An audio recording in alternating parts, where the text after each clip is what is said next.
Hello and welcome to day 120 on the Pacific Crest Trail. You may be able to tell from my voice, but the sickness continues.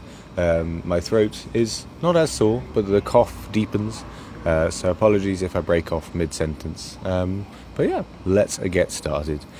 So today, it was a lovely slow start in the middle of a campsite. I think I must have got somewhere between like 9 and 10 hours sleep. I think we went to bed at like 10 and didn't really get up out of bed until about 8, which was lovely, nice and relaxed. Well, I did have to wake up in the middle of the night. I think it was about 3 a.m. to go pee, which was less than convenient, but that's just trail life, I guess. I had delicious little breakfast. I had all my camp food, hiking food. I ate what I normally do. Although I had a slightly bougie breakfast today. I had some granola and some protein yogurt drink to mix it down with, to drink it down with, which was tasty. It was very nice. And then we drove to the Redwoods. So the Redwoods themselves, there's a big national state park. So it's massive. Like we could have driven like 2.5 hours from where we were to get to the main bit, but instead we drove about half an hour to an area which had a lovely little trail. I think it was 3 miles long, where there are trees that are around 1,500 years old. But we learned a whole bunch about them. It was really cool. First of all the trees were massive. They were super cool, so big. And some of them, they have a mother plant, and then others split off. When they fall down, other trees will grow out of them, and I got some videos of that. So you'll see sprouts coming out of fallen down trees. Recently, researchers found out that the trees are actually 30,000 years old, and so even when they fall down or they're burnt or cut down or something, the roots stay alive, and then new sprouts come out of those roots. So the current trees that are there are around 1,500, but the roots themselves are way older, which is really, really cool.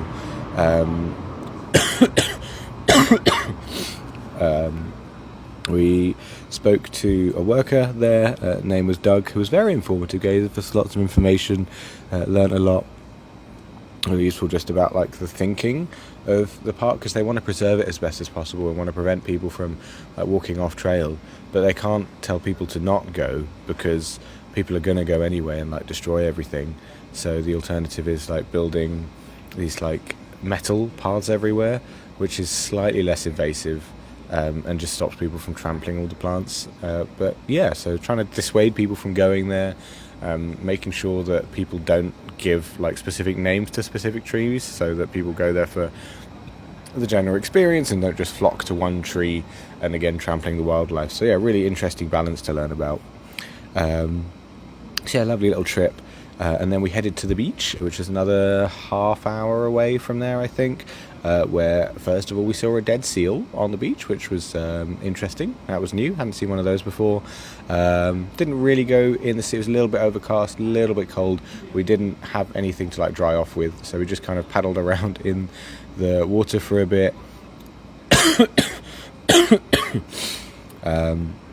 Found various bits of various different crabs.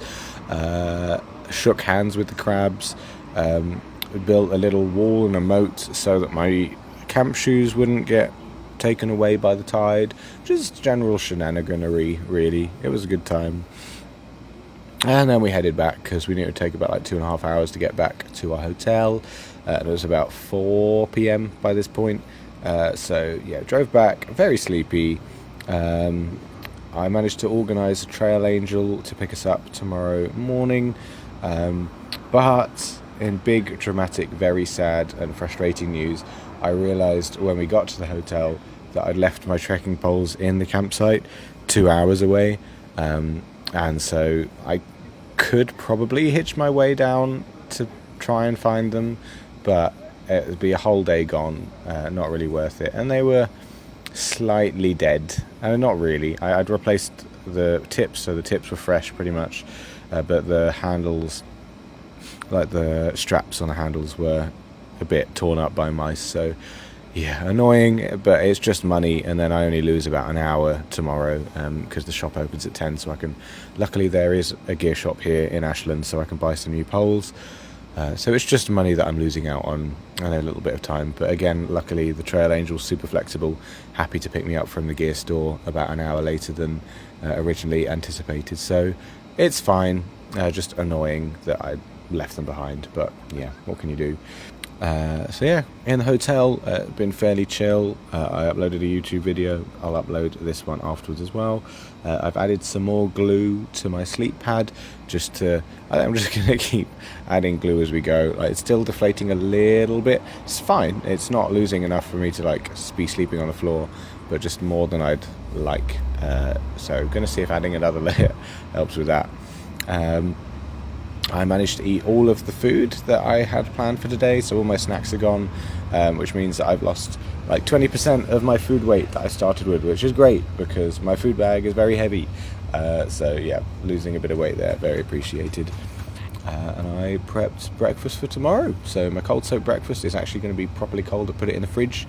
My combination of Crave and protein powder and oatmeal is going to go down a treat tomorrow. It's going to be so refreshing before I get all the admin done at the gear store.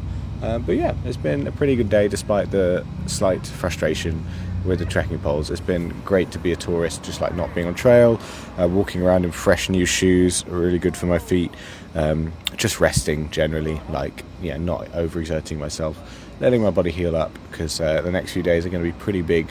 I'm going to see if I can try and do 30 miles a day minimum, just for the fun of it, and so that I have enough time when I get to town to actually resupply and not be rushed off my feet. So yeah, lots to look forward to getting back on trail. I'm going to see my family in a few days, looking forward to that. Yeah, hopefully I'll still be able to talk tomorrow. We'll see how that goes. Maybe I'll make a full recovery. We shall see. I'll see you there.